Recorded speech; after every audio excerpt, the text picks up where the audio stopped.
Salam əziz izləyicilər. Deməli, birinci sualda deyilir ki, A məntəqəsi 75 dərəcə qərb uzunluğundadır. Orada 3 may saat 20:00-dır. B məntəqəsi 175 dərəcə şərq uzunluğunda yerləşirsə, orada hansı gün və saat neçədir? Deməli, bu sualı 2 yolla həll etmək olar. Qrinviç üzərindən də həll etmək olar. 180 dərəcəlik meridian üzərindən də həll etmək olar. Yəni birinci məntəqə yerləşir 75 dərəcə qərb uzunluğunda.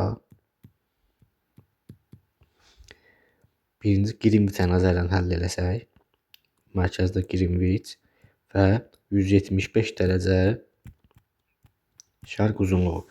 Bu iki məntəqəni toplasaq, biri şərq, biri qərb yarımkürəsində olduğuna görə 75 və 175-i toplayırıq 250 dərəcə. Aralarındakı məsafə 250 dərəcə olur. 250 dərəcəni də 15-ə bölüb saata çevirəndə 16 qalıq 10 qalır. Onu da vururuq 4-ə 40 dəqiqə. Yəni 16:40.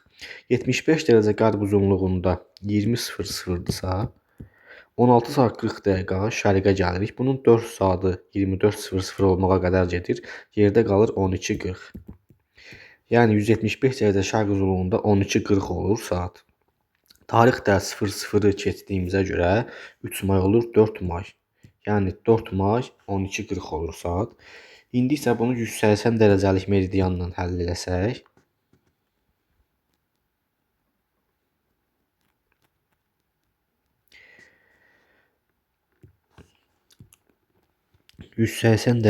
meridian çəkirik. 75 dərəcə qərb uzunluğu və 175 dərəcə şərq uzunluğu. 75 dərəcə qərb uzunluğundan 180 dərəcəyə qədər olan dərəcə fərqi 105, 180-dən də 175-ə 5 dərəcə. Bu ikisini toplayanda eləyir 110 dərəcə. 110 dərəcəni çeviririk yenə saata. 7 saat, orada qalıq 5 qalır. 5 dəfə 4, 27 saat 20 dəqiqə. Əgər 75 dərəcə qərb uzunluğunda 20:00-dırsa, istiqamət qərbə olduğuna görə 20:00-dan 7:20-ni çıxırıq. Bu da bizə verir 12:40-ı. Burada 3 maydır və biz də qərbdən şərqə keçdiyimizə görə tarix irəliyə gedir. 3 may olur 4 may.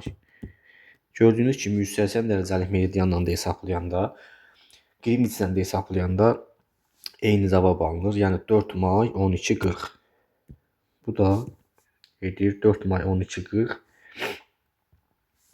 C variantı. Növbəti suala baxaq. Arktik iqlim qurşağına aid verilənlərdən biri yanlışdır. Baxaq indi variantlara.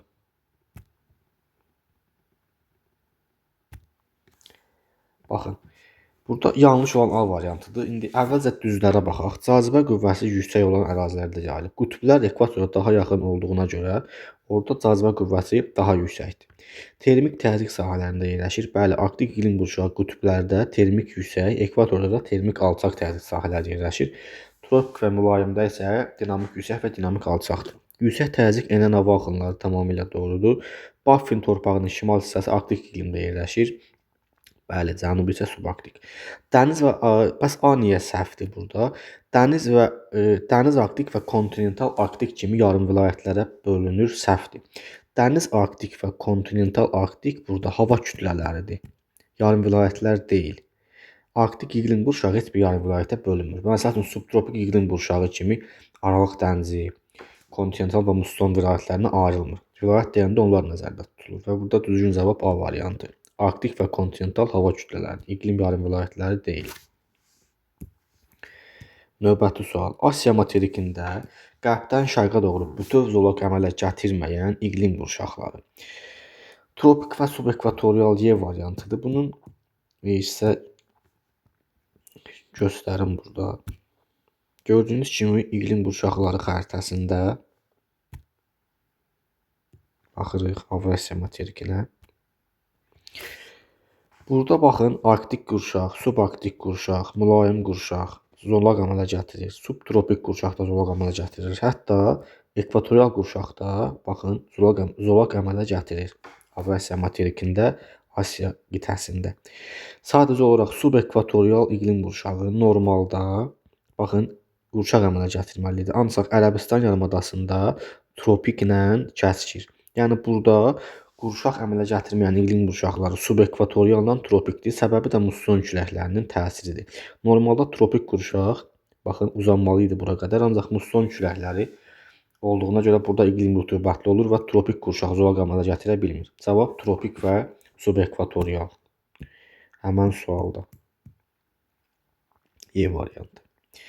Aşağıdakı ölkələrdən hansının ərazisindən ekvator xətti keçir? Burada sadə sualdır. Cavab Braziliya, C variantı. Ekvator xətti kəsən ölkələri qeyd edə bilərsiniz. Burada 11 ölkədən keçir. Ekvator, Kolumbiya, Braziliya, Santana və Prinsipi, Gabon, Kongo. Konqoların hər ikisi, Uganda, Kenya, Somali və İndoneziya. Növbəti suala baxaq. Atmosferin hansı qatında ozon qatı yerləşir? Bu da sadə sual. Stratosfer qatında yerləşir ozon qatı.